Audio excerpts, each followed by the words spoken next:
Well, the Federal Reserve continuing to be in focus for investors. This is the last week we're going to be hearing from Fed officials on what they'll do before their policy meeting in mid-December.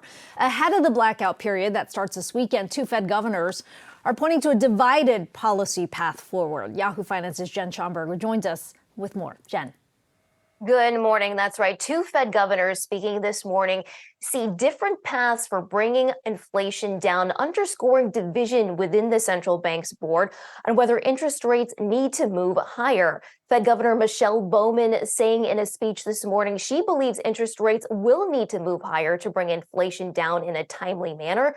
But Fed Governor Christopher Waller says he's becoming increasingly confident that interest rates are at the right levels to bring inflation back down to the Fed's 2% target, but we'll need to see a couple more months of data to be sure.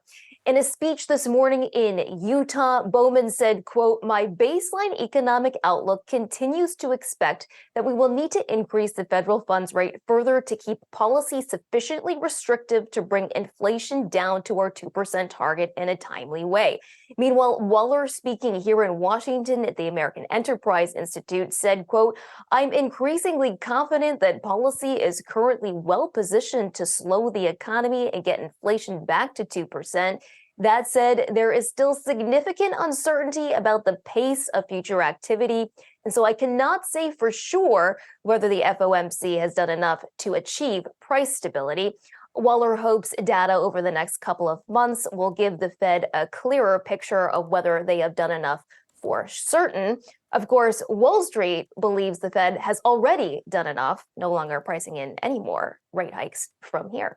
Ladies?